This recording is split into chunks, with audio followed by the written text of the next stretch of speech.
लोहिया नगर में मकान में धमाके से उड़ा पूरा मकान। ये कल खबर हमने आपको दिखाई थी, लेकिन आधी अधूरी खबरें थी क्योंकि कल पूरी जानकारी नहीं मिल पा रही थी। इसलिए पूरे दिन हम वहाँ रहे और वहाँ देखते रहे कि क्या हुआ और कैसे हुए। अधिकारियों ने भी बताया कि साबुन फैक्ट्री में धमाका हुआ है, ये किसी मशीन में धमाका हुआ है। सच्चाई बताने के लिए कोई अधिकारी तैयार नहीं था क्योंकि यहाँ एक पटाखा फैक्ट्री थी जिसमें एक ज़ोरदार धमाका हुआ था, जिसकी आवाज़ कई किलोमीटर दूर तक गई थी और अधिकारी इसे छुपाने में लगे थे। दोस्तों, आपको बता दें, पूरी खबर हम आज बताएंगे, जिसमें 5 लोगों की मौत हो चुकी थी और 6-7 लोग घायल थे। जब बचाव कार्य का काम शुरू किया गया, एनडीआरएफ की टीम आ गई और नगर निगम के बुलडोजरों ने काम शुरू किया, तभी एक फिर धमाका बुलडोजर के हटाते हुए हुआ, जिसमें बुलडोजर चालक भी गंभीर रूप से घायल हो गया और एक सिपाही घायल हो गया। फिर काम को रोक दिया गया। बार बार काम को शुरू करते थे और काम को प्रशासन रोक देता था क्योंकि प्रशासन चाहता था कि सच्चाई पब्लिक के सामने ना आए और ये काम रात के अंधेरे में किया जाए, क्योंकि उसमें काम करने वाले जो लोग थे उनका कोई पता नहीं था कि वो फैक्ट्री के अंदर थे तो कहाँ गए। शाम होते होते शाम के 6 बजे थे, फिर बचाव कार्य शुरू किया गया और फिर एक छोटा सा विस्फोट हुआ, फिर काम को रोक दिया गया। फिर वहाँ से तो समझ में नहीं आ रहा, उन्होंने इकट्ठा करना शुरू किया और पटाखों के बोरे 30-40 बोरे निकाले, लेकिन मीडिया फिर सतर्क हो गया और काम को फिर रोक दिया गया। ये बोरे पटाखों के हैं जो निकाल कर प्रशासन ने रखे और तभी फिर काम को रुकवा दिया गया। देर रात में काम हुआ और उसकी कोई जानकारी नहीं है कि कितने लोग उसमें निकले जिनकी मौत हो चुकी थी और वो कहाँ गए और कितना पटाखा कहाँ जो निकाला गया वो कहाँ गया। इसी चीज़ को प्रशासन छुपाना चाहता था, सच्चाई पब्लिक को नहीं बताना चाहता था। जितने ये आप लाल रंग के देख रहे हैं ये सब पटाखे हैं और जो बोरों में लाए जा रहे हैं ये सब वो पटाखे हैं जिनको सुबह से फायर ब्रिगेड से पानी डाल कर निष्क्रिय किया जा रहा था।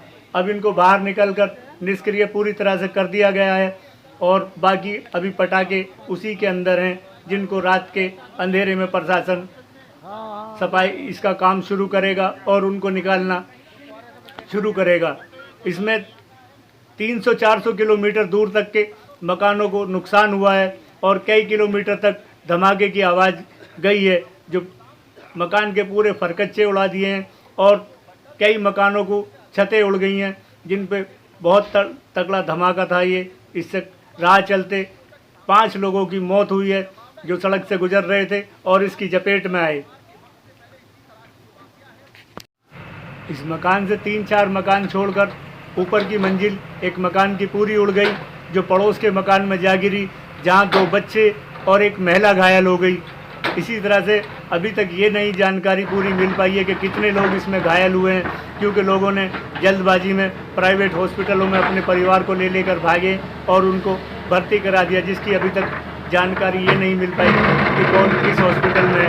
जो मेडिकल में गए उन्हीं की जानकारी मिल पा रही है कि 5 लोगों की मौत हो चुकी है और कई लोग उसमें अभी घायल बाकी हैं।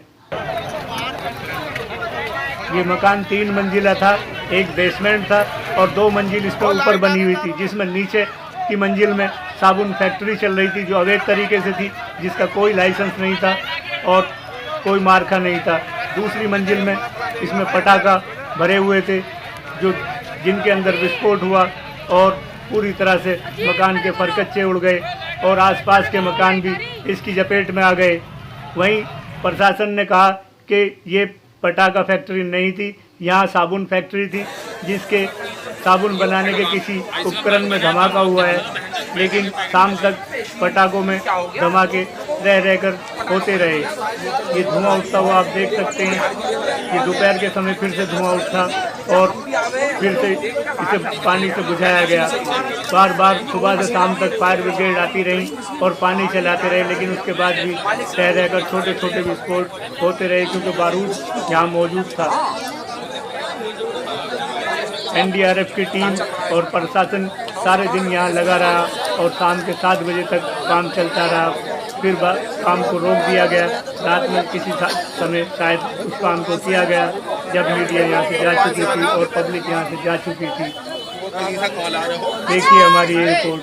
हमारे चैनल को लाइक और सब्सक्राइब करना ना भूलें ताकि आने वाली हर खबर हम आप तक पहुंचाते रहें। हमारा चैनल सोशल साइटों पर सभी पर चलता है, यूट्यूब, फेसबुक। ये आप धमाके के समय आप देख सकते हैं किस तरह से ये गुब्बार है, धमाके से बारूद का गुब्बार उठा जो कई किलोमीटर तक देखा जा सकता था। ये सुबह के 7:30 बजे के था जब दूर से इसे लोगों ने रिकॉर्ड किया और हमें भेजा। हम आपको ये दिखा रहे हैं, देखो देखिए हमारी ये रिपोर्ट।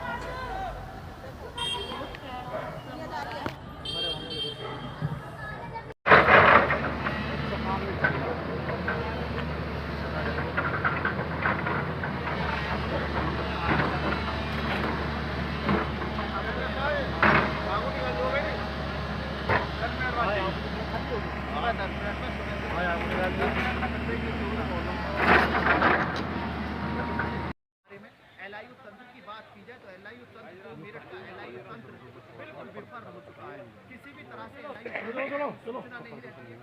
मेरठ के कई ऐसी जगहों पर माफिया सक्रिय होकर कहीं ना कहीं त्योहार से पहले अवैध सामग्री को इकट्ठा करते हैं।